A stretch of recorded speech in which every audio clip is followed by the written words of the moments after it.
Peace be with you all. Welcome to my little channel. My name is Jawad Qasim, and today is a good day to be discussing ideas.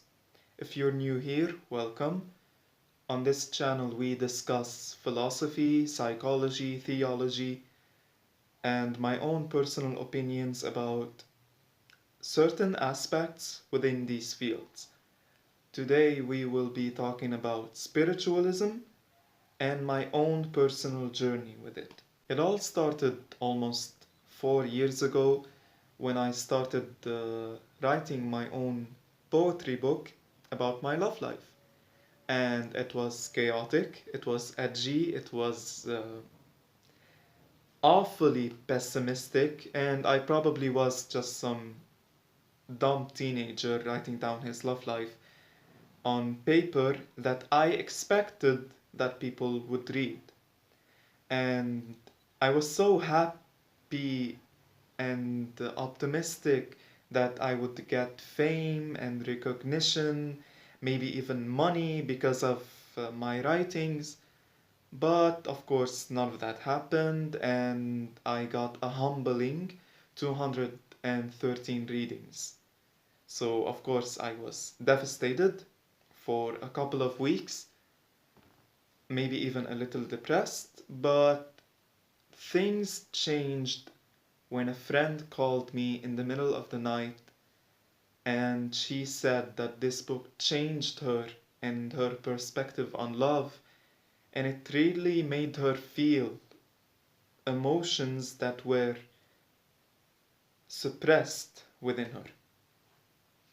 So suddenly, all the pain of writing down my emotions and publishing them and having to follow through, the pain was gone in 1 second. That's when I realized that the material world is insignificant, and our true deepest desire, even if this sounds a little projective, are love and connection and relationships with people, with God, with art, with nature, with whatever it may be. We are programmed to want connection. Even if I got recognition because of that book, even if I got money and fame and artificial status and whatever it may be, it wouldn't have amounted to the joy I felt when someone told me that they connected with my work. 2 years after that, I started getting into Sufism. Being already Muslim, this opened my eyes to many things in my own religion that I did not previously see. Things such as the merciful side of God, and my proof of that is that the most frequently used name for Allah in the Quran is Ar-Rahman and Ar-Rahim, which mean the most merciful. And for every verse in the Quran that talks about hellfire or judgment or any violently connotated concept, there's immediately a verse right before it or after it that talks about repentance, that talks about choice, about free will, about mercy. And I did not know that or focus on it before getting into it.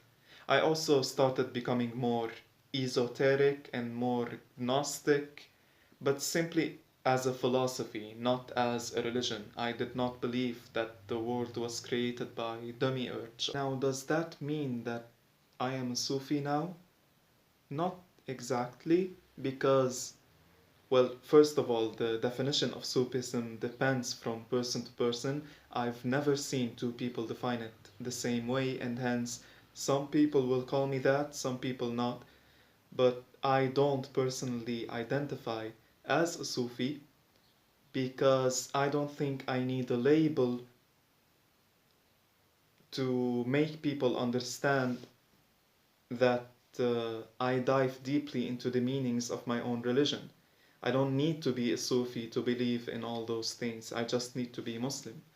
And this division between us, this Salafi and Sufi and all those ways of thinking, all those philosophies, they just divide us. It's just one religion and we understand it in different ways. There are four right interpretations, schools of thought within Islam, but other than that, everything else is just division and unnecessary. But let's put that aside. Our talk here is about spiritualism. Um, After that, uh, an experience, I wouldn't say opened my eyes, but it made me feel something that is almost unexplainable. This was during Ramadan, specifically during the 22nd night during Qiyam al-Layl, which is basically a form of group prayer performed by multiple people. Um, I remember that while praying, I was genuinely laughing because I somehow was overflowed with huge amounts of joy. And this laughing wasn't out of mockery or out of embarrassment or whatever. No, it was pure joy. And right next to me there was someone crying his eyes out. And that experience, like multiple people in different states, with different emotions, all praying to one God, all needing one God, it really enlightened me to to what the human condition is, which is exactly what I just said. Um,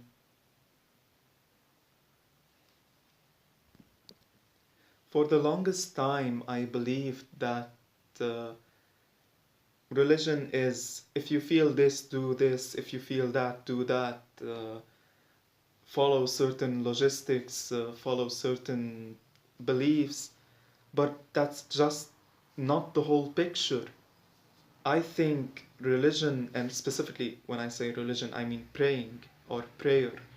I think prayer and living are completely inseparable concepts because all we ever do is try to find a higher purpose, try to find a higher meaning, try to find happiness and joy and connection with God. Now, atheists or agnostics or people from other religions may say that it's not the it's not specifically for Allah, it may be for something else, or it may not exist at all. That's not the point. The point is that we all want to align with a higher purpose, and all our actions are us trying to reach it, to reach God.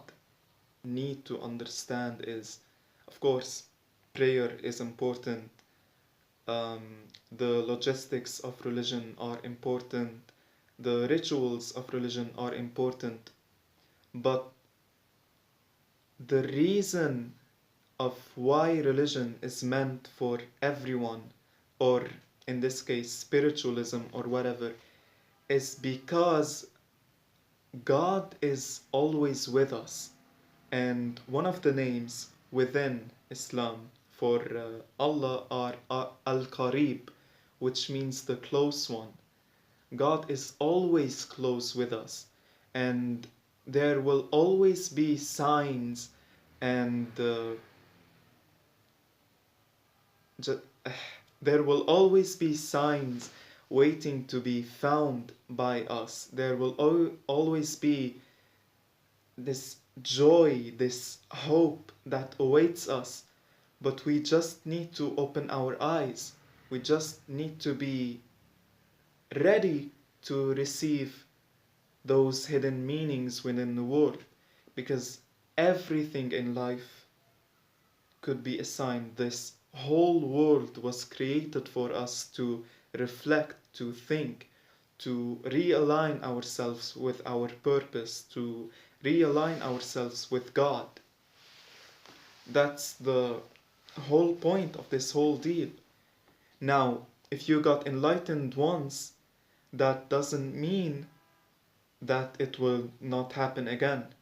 Quite the contrary, if you think that you are enlightened, you are a fool, because there is always room for learning something new. This whole world was created for you to learn, to reflect, to feel things deeply. So we will never quit this beautiful cycle. Usually, when we hear the word cycle, we think that it's directly connected to suffering, but no, it doesn't have to be that way. It's just the cycle between not knowing something, and then not knowing something again.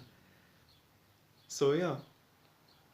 Um, Thank you so much for watching this video. I really hope you enjoyed it, and I hope that I even got my point across, because I feel like I get distracted by multiple topics, and uh, I fear that sometimes I don't get my point across. I hope that you at least gained a new perspective on what spirituality could look like, or gained a new perspective on how it could be done. I hope after you watch this video that you go out and look for those hidden beautiful meanings, or at least get convinced that they are within you.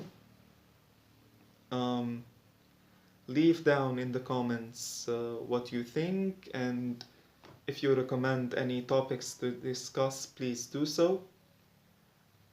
Thank you for being here, and peace be with you.